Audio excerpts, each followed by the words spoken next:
హైదరాబాద్లో నిరుద్యోగులపై లాఠీ చార్జ్ అరెస్టులను ఖండిస్తూ మహబూబ్ నగర్ జిల్లా పాలమూరు యూనివర్సిటీ దగ్గర బీఆర్ఎస్పీ నాయకులు ఆందోళన చేపట్టారు. నిరుద్యోగులు విద్యార్థుల పట్ల ప్రభుత్వం కక్షపూరితంగా వ్యవహరిస్తుందని మండిపడ్డారు.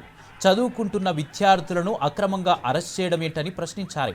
అక్రమ అరెస్టులపై ప్రభుత్వం క్షమాపణ చెప్పాలని డిమాండ్ చేశారు. ఇచ్చిన హామీ మేరకు ప్రభుత్వం జాబ్ క్యాలెండర్ ప్రకటించాలని కోరారు బీఆర్ఎస్పీ ప్రెసిడెంట్ భరత్.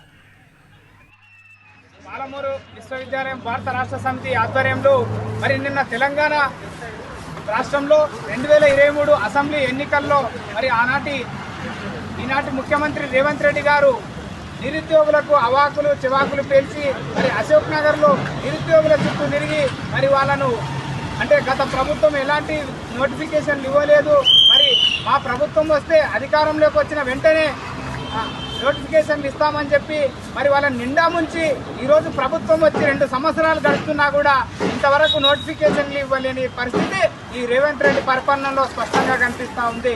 మరి ఈరోజు మేము ఒక్కటే డిమాండ్ చేస్తున్నాం, అయ్యా ముఖ్యమంత్రి రేవంత్ రెడ్డి గారు, మీరు ఆ రోజు ఎన్నికల ప్రచారంలో రాహుల్ గాంధీని అశోక్ నగర్కి తీసుకొచ్చి ఉద్యోగాలకు ప్రిపేర్ అవుతున్నటువంటి అభ్యర్థులను మీరు గత ప్రభుత్వం ఎలాంటి ఉద్యోగాలు ఇవ్వలేదు, మేము అధికారంలోకి వస్తే వెంటనే మీకు 2 లక్షల ఉద్యోగాలను జాబ్ క్యాలెండర్ను ప్రకటించి ఎప్పటికప్పుడు ఉద్యోగాలు ఖాళీగా ఉండకుండా బ్యాక్లాగ్ పోస్టులు ఉండకుండా వెంటనే భర్తీ చేస్తామని చెప్పి ఈరోజు నిరుద్యోగులు మాకు నోటిఫికేషన్లు ఇవ్వండి అని అడుగుతూ ఉంటే వాళ్ళపైన లాఠీ చార్జ్ చేయడం అనేది ఎంతవరకు సమంజసం అని చెప్పి మేము డిమాండ్ చేస్తూ మీరు వెంటనే నిరుద్యోగులకు క్షమాపణలు చెప్పి వెంటనే ఈ కొత్త సంవత్సరంలో మరి నిరుద్యోగులకు ఏదైతే నోటిఫికేషన్లో జాబ్ క్యాలెండర్ హామీ ఇచ్చారో వెంటనే జాబ్ క్యాలెండర్ హామీని నిలబెట్టుకోవాలని చెప్పి మేము పాలమూరు యూనివర్సిటీ బీఆర్ఎస్పీ పక్షాన డిమాండ్ చేస్తా ఉన్నాం.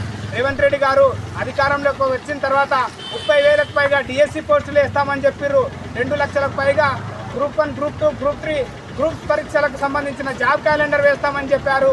అనేక రకాలైనటువంటి మాయమాటలు చెప్పి అశోక్ నగర్లో ఉన్నటువంటి దిల్సుఖ్ నగర్లో ఉద్యోగులకు జాబ్ క్యాలెండర్ను ప్రకటించాలని చెప్పి మేము డిమాండ్ చేస్తూ ఉన్నాం.